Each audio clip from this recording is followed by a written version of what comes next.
Society Studies Application and Research Center at İbn Haldun University to deliver her speech.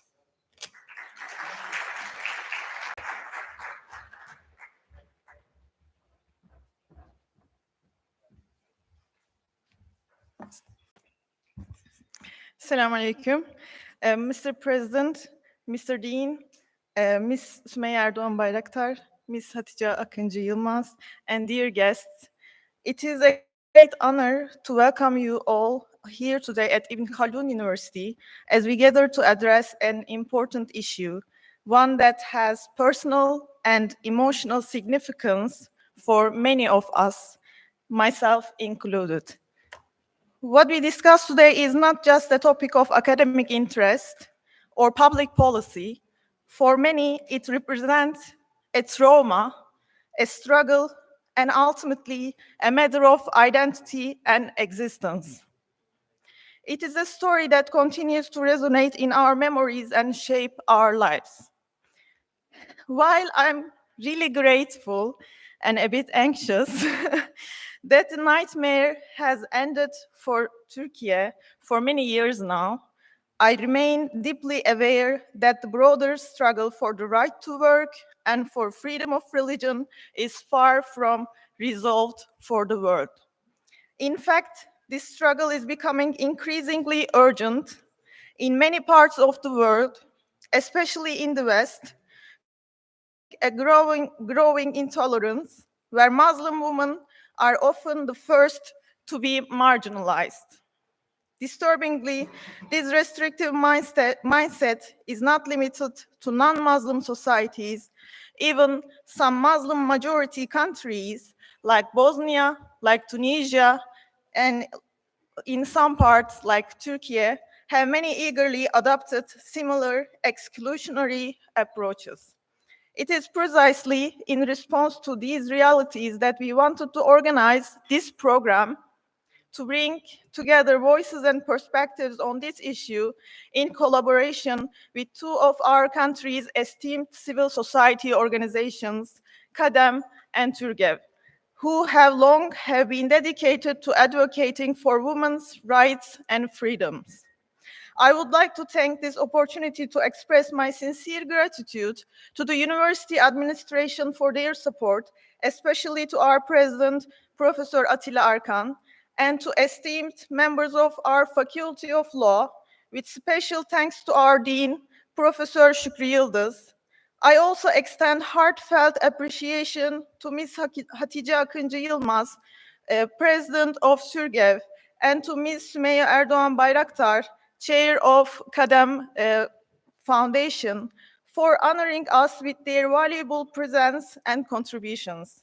Lastly, I would like to thank our panelists by name, if you excuse me, my beloved friend from Bosnia and Herzegovina, Dr. Amila Sıvraka Imamovic, dear member of our faculty, Nurhayat Bekir, our esteemed scholar from Tunisia, Tesnim Kharji, my dear colleague, Dr. Mustafa Çattık, and my dear professor, Alev Erkilet.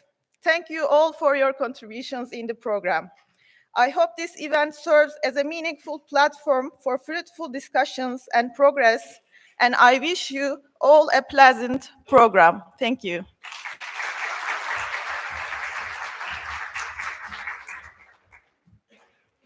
We thank Dr. Afra Uysal for her remarks. And now I kindly invite Professor Şükrü Yıldız, Dean of the Faculty of Law at İbn Haldun University, to the stage for his speech.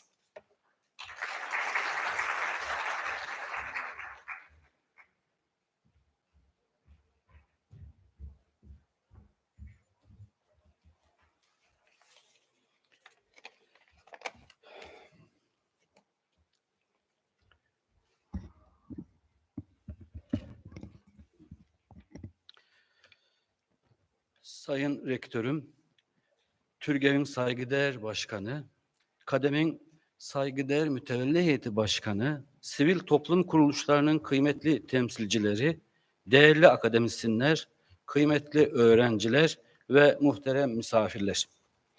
İbn Haldun Üniversitesi Hukuk Fakültesi ile Sivil Toplum Çalışmaları Uygulama ve Araştırma Merkezi işbirliğinde düzenlenen İnanç Hakkı ve Çalışma Hakkı, kadınların iş yerinde dini özgürlüğü başlıklı bu mühim bilimsel toplantıya teşriflerinizden ötürü şahsım ve fakültem adına teşekkür eder. Hepinizi saygıyla selamlarım. Bugün burada hukuk ve insan hakları tartışmalarında öncelikli bir yer işgal eden din ve vicdan özgürlüğü ile çalışma hakkı konusunu diğer bir ifadeyle iki temel hak alanının kesiştiği konu müzakere edilecek. Sayılan bu iki temel hakkın anayasalarda ve uluslararası insan hakları belgelerinde güvence altına alınmış olmasına rağmen pratikte birbiriyle çatıştığı durumlarla karşılaşılmıştır. Bundan 10 sene önce, 20 sene önce, 30 sene önceki durumu bilen hocalarımız, misafirlerimiz daha iyi idrak edecekler. Özellikle ülkemizde. Bu çatışma en yoğun biçimde inancını yaşamak isteyen kadınların gündelik yaşamlarında kendini göstermekte. Bu konuda ortaya çıkan sorunlar bugünkü panelimizde değerli konuşmacılar tarafından ele alınıp tartışılacak. İbn Haldun Üniversitesi Hukuk Fakültesi olarak bireyin temel hak ve özgürlüklerinin esas alındığı bir akademik ve idari yapı oluşturmayı amaç edinmiş bulunmaktayız. Bu yaklaşımımız yalnızca normatif düzenlemelerde değil, ayrıca kurum kültürümüzde de yansımasını bulmuş durumdadır. Esasen üniversitemizin temel değerlerinden biri olan fikri bağımsızlık da bu anlayışın temelini oluşturmaktadır. Biz bireyin temel hak ve özgürlüklerinin yalnızca yasal düzenlemelerle değil, toplumsal uzlaşı ve ortak değerle de teminat altına alınması gerektiğine inanıyoruz. Hedefimiz bu hakların tartışma konusu yapılmadığı, sarsılmaz ve sorgulanmaz bir toplumsal bilinç düzeyine erişilmesidir. Bu vesileyle biraz sonra başlayacak bu önemli bilimsel etkinliğin gerçekleştirilmesinde emeği geçen tüm paydaşlara, başta kıymetli panelistlerimize, programın düzenlenmesinde büyük emeği geçen Sivil Toplum Çalışmaları Araştırma Merkezi'nin kıymetli müdürü Sayın Doktor Afra Uysal hanımefendiye, üniversitemizin kurucu vakfı TÜRGEV'e ve değerli başkanı Sayın Hatice Akın Yılmaz hanımefendiye, programın düzenlenmesinde kıymetli katkı sunan Kadem Vakfı Mütevelli Heyeti Başkanı değerli Sümeyye Erdoğan Bayraktar hanımefendiye içtenlikle şükranlarımı sunuyorum. Katkıları için tekrar teşekkür ediyorum.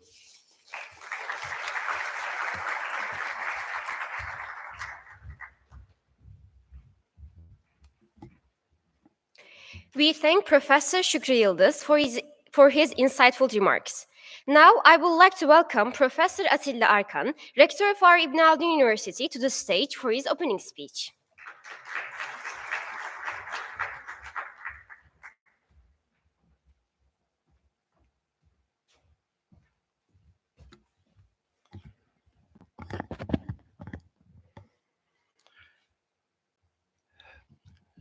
Distinguished Chair of TÜRGEV and their valuable boards, esteemed leaders of CADEM, honorable representatives of civil society organizations, respected professors, dear students, dear panelists, and valued guests, welcome to our university.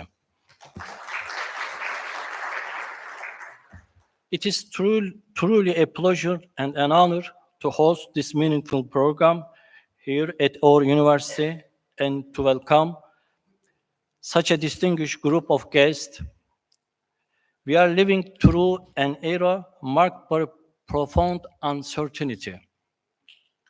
The world today is grappling with global power struggles, armed conflicts, economic crisis, and rapid technological transformation driven by artificial intelligence and digitalizations.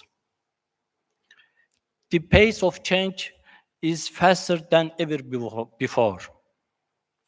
In times, our foremost duty is clear.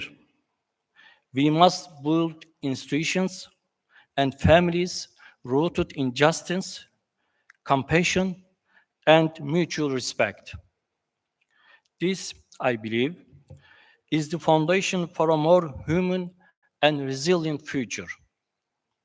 There is much to discuss about this era. Some challenges, however, have become increasingly urgent, as mentioned our dean and the other speakers. Human rights violations, rising Islamophobia, growing racism, and deepening inequalities, income distribution among people are the most pressing. The Western world, sadly, remains silent in the face of unfolding genocide in Gaza.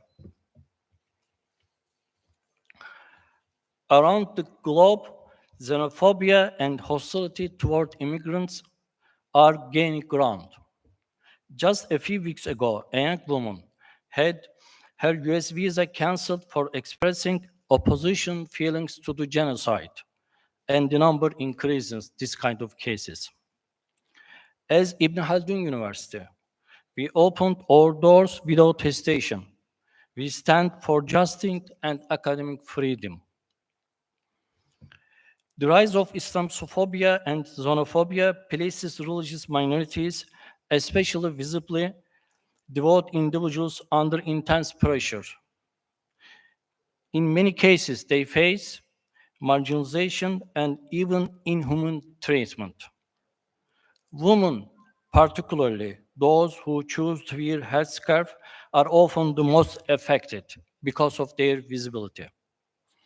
This is true not only in the West, but also in some Muslim majority societies where tensions between secular and conservative worldview continue to manifest and often at the expense of women. These women find themselves caught in ideological power struggles. They are victim of these struggles. They face obstacles in employment, in education, and in participating fully in public life. This is not only a social or legal issue, it also a matter of freedom and matter of being human being. If a woman must conceal her beliefs to enter workforce, then our society is not truly free, and our universities and our societies are not genuinely inclusive. In this regard, Turkey has undergone a significant transformation. The journey from marginalization and to empowerment has not been easy, as all we know. But it is a testament to the strength of determination and conviction. We are especially grateful for the leadership of President Recep Tayyip Erdogan, under whom significant strides have been made, including the lifting of the headscarf ban, a struggle that holds deep meaning for many of us gathered here today, for my sister and for my wife, because they are victim also this kind of violation. At Ibn Khaldun University, our commitment to intellectual independence, academic freedom, and freedom of belief is unwavering. We proudly support every woman's right to pursue education and professional life without compromising her faith or identity. This is not merely a historical stance. It continues to shape our mission, our programs, and the inclusive academic culture we build every day, day by day.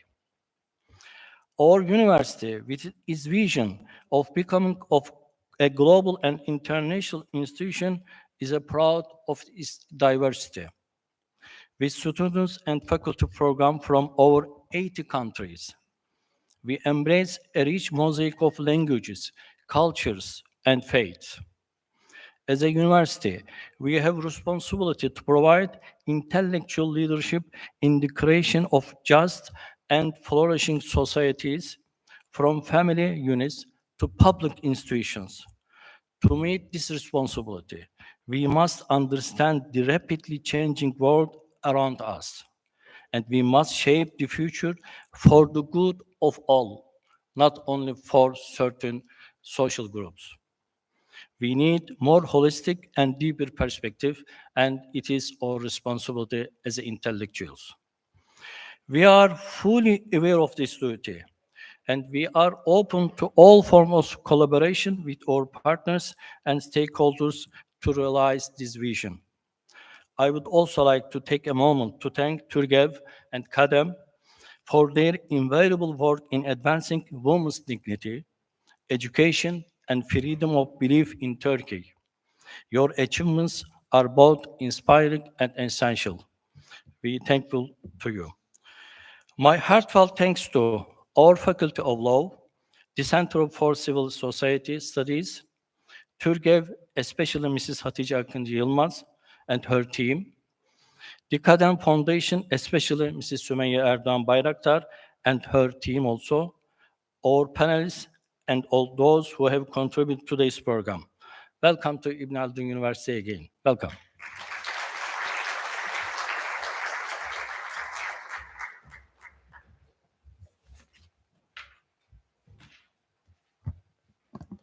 We extend our sincere thanks to Professor Atilla Arkan.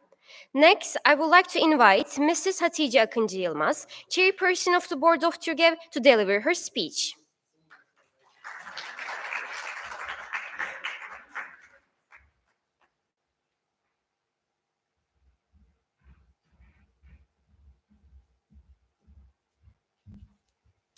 Assalamu alaikum wa rahmatullahi wa barakatuh. Honorable Rector, distinguished academics, esteemed representatives of civil society, especially Mrs. Sümeyye Erdoğan Bayraktar, and dear students. I greet you all with sincere respect and affection. It is a true honor to welcome you to this panel on women's religious freedom in the workplace. We have gathered here today to discuss an issue that lies at the heart of the human rights, the question of religious freedom. I deliberately say question because, regrettably, in a time when humanity is developing artificial intelligence, planning settlements on the moon, and revolutionizing medicine, we are still globally grappling with the basic right of a person to live in accordance with their faith. Freedom of religion is a cornerstone of democratic societies and is protected under both national constitutions and international human rights instruments. From Article 18 of the Universal Declaration of Human Rights to regional frameworks like the European Convention on Human Rights, the right to manifest one's religion, including in the workplace, is widely recognized. However, in practice, women who openly express their religious identity often face legal, institutional, and social challenges that restrict their access to equal employment opportunities. Sociological research across regions reveals a persistent pattern. Religious women, especially those who wear visible symbols such as the hijab, are more likely to experience discrimination in hiring, promotion, and workplace inclusion. In parts of Western Europe, for example, studies have shown that Muslim women wearing headscarves are up to 16% less likely to receive job callbacks than their equally qualified peers without religious attire. Similar disparities are observed in North America, where religious expression, though legally protected, can be subtly penalized under the guise of corporate image or customer comfort. These patterns illustrate how religious identity intersects with gender to compound inequality in professional life. From a legal standpoint, we can see that both US Supreme Court and the European Court of Human Rights have played some crucial roles in interpreting the boundaries of religious freedom in professional settings. In the United States, judicial interpretations generally prioritize the protection of individual religious expression, provided that it doesn't impose an undue burden on employers. Courts have clarified that religious accommodation must be made unless they significantly interfere with business operations. At the same time, these rulings reveal ongoing tensions between corporate interests and individual liberties. However, in contrast, the European Court of Human Rights has taken a more state-centered approach. While affirming the individual right to manifest religion, the court has upheld state-imposed restrictions, provided such restrictions are legal, legitimate, and proportionate. Over time, the court has emphasized that while states have a margin of appreciation, this discretion is not without limits and must be exercised in line with democratic principles. And please give me some opportunity to have a look to the world in a holistic way. When we turn to Africa and East Asia, we see that some additional complexity. In many African societies, we see that religious identity is deeply integrated in social life. In some settings, this fosters informal tolerance and inclusion, while in others, especially where ethnic or religious division exists, religious women are more vulnerable. Legal enforcement of religious freedom varies across the continent. From robust constitutional protections in countries like South Africa to systems that permit customary norms to dominate, often at women's expense. In East and Southeast Asia, overt religious expressions in the workplace is often discouraged, especially for women. In Japan and South Korea, religion is viewed as a private matter. In India, legal recognition coexists with deep-rooted cultural biases. Or in China, state control is dominant and religious expressions, particularly among minorities, is heavily restricted. These regional dynamics underscores a critical point. While laws may formally protect religious freedom, the lived experience of that freedom, particularly for women, is heavily shaped by history, culture, and power structures. In Turkey, finally, we observe a distinct legal and social trajectory. For decades, strict secularism limited visible religious expression in public institutions. Legal reforms in the last 2 decades have significantly expanded space for religious women in universities and public services. Yet, questions remain about true inclusion and pluralism. Legal guarantees do not always translate into societal acceptance, and workplace discrimination, while more subtle, still exists.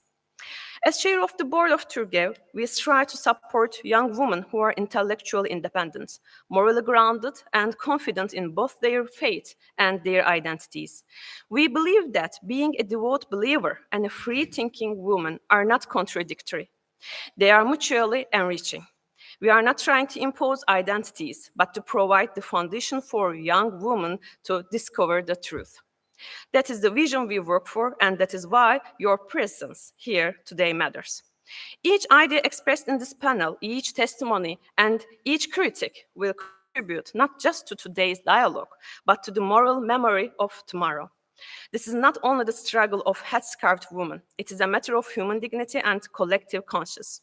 I thank you all for your presence, your attention, and to your commitment to justice, and I wish you a meaningful and inspiring session. Thank you very much.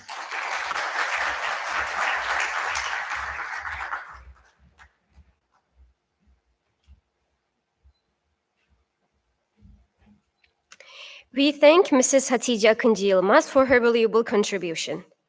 Now, I kindly invite Mrs. Sümeyye Erdoğan Bayraktar, Chair of the Board of Trustees at Kadem Foundation, to the stage for her keynote speech.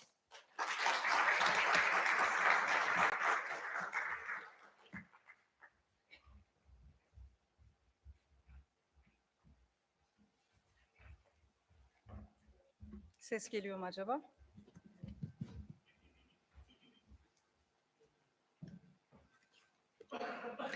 Honorable Rector, distinguished academics and students, distinguished guests, I greet you all with affection and respect.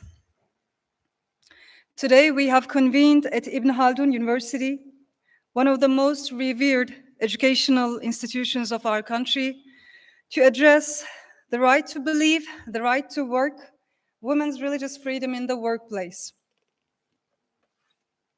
I'd like to express my appreciation to all the stakeholders and participants who have made this event possible, particularly the Ibn Khaldun University.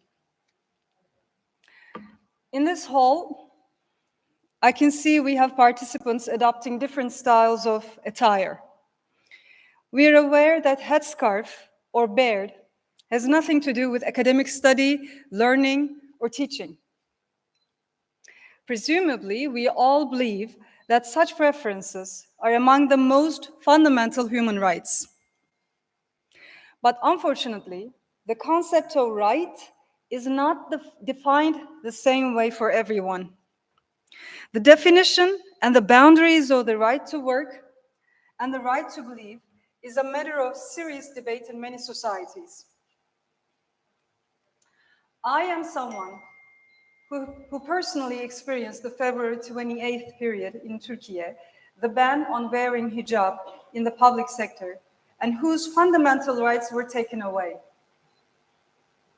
Because I was deprived of my right to wear a hijab at school, I had to go to a different city, far away from my family and friends, and graduate from a different school in an unfamiliar environment in order to be able to finish high school when I was just 16 years old. For the same reason, I couldn't attend university in my own country. Fortunately, I didn't have to face the ban again since I worked in civil society institutions that do not categorize or interfere in women's attire. Because of the price we have paid, our recollections of the incidents of the February 28th period have always been very fresh in our memories. Conscientious segments of society have never been able to come to terms with the fact that students who only wanted to fulfill the requirements of their faith were deprived of the right to education for no reason. Women who were excluded from education were also naturally unable to enter the workforce.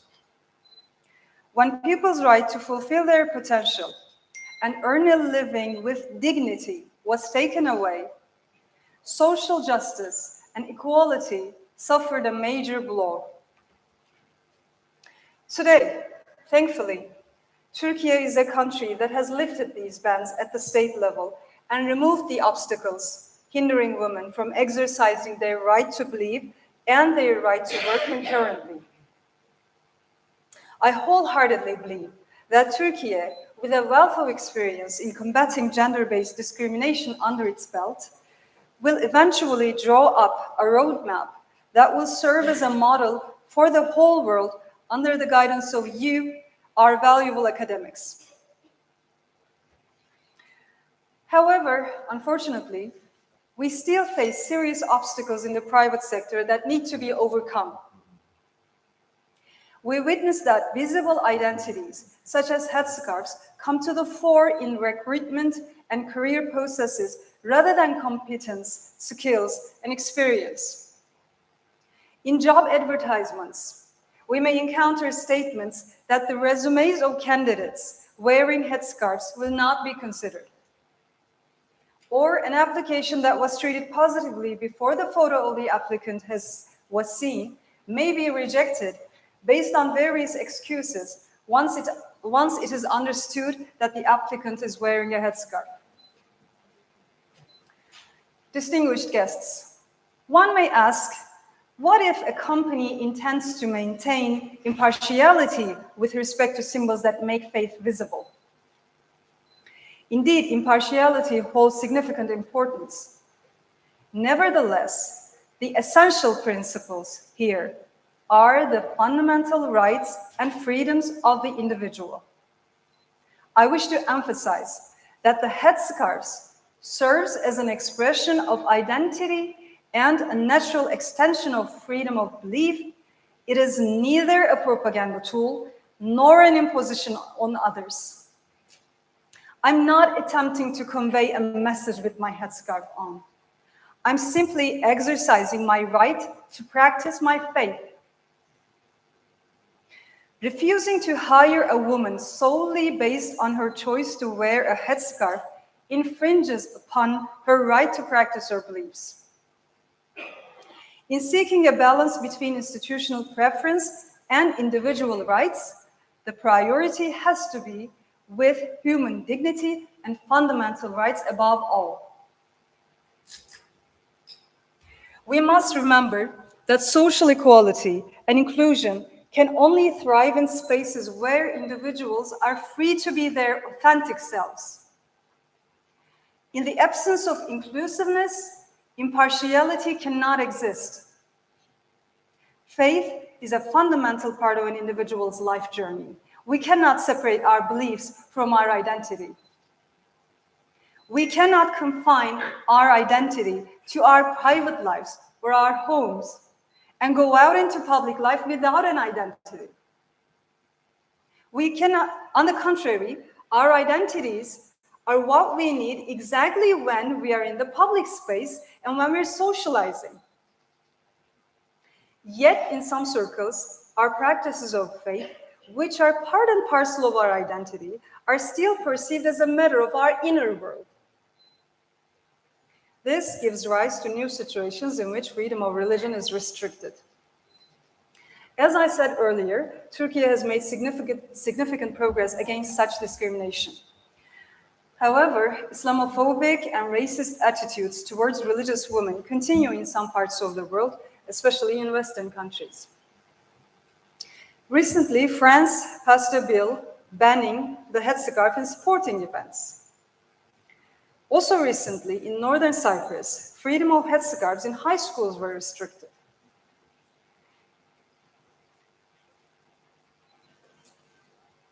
These examples show that when women are forced to choose between their religious beliefs, represented by wearing a headscarf, and their rights to education, employment, supports, etc., a vast majority of them sacrifice their public rights in order to continue wearing the headscarf. This, in turn, undermines women's social and economic position and hinders the achievement of equal opportunity for women and men, as well as gender justice. There are many glass ceilings facing women. Regrettably, prohibitions imposed on our religious practices, which essentially liberate us, are one of these glass ceilings. According to studies from Europe, job applicants who use photos with headscarves on their resumes have a 65% lower rate of being called for an interview. It is reported that women who wear headscarves are 30 to 40% more likely to face discrimination, which impedes their professional careers. Women's participation in the labor force is lower in societies that do not allow for religious freedoms. Therefore, it is crucial to protect religious beliefs in the workplace, not only in terms of the liberties of women, but also for human rights and for social equality. Now, I would like to address a few matters, if I may, in my capacity as the chairwoman of the Board of Trustees of KADEM, Women and Democracy Foundation. We in KADEM have consistently opposed and will continue to oppose the uniform woman paradigm of the narratives that are constructed around modernization. We will persist in our endeavors to address the efforts to restrict women's freedom of belief from a perspective of human rights and women's rights. We will always advance with local values and cultural codes, resisting the narrowing down of the issue of women's rights to a single perspective and a single narrative. We will react to the imposition of a top-down approach on women purported to be in the name of women's rights. Let's bear this in mind. Individuals have the right to exercise their freedom of belief in their professional lives and the right to arrive at work dressed in a manner that aligns with their beliefs. Particularly when this right is violated over women, it leads to a loss of acquisitions for societies as it excludes women from professional life. Furthermore,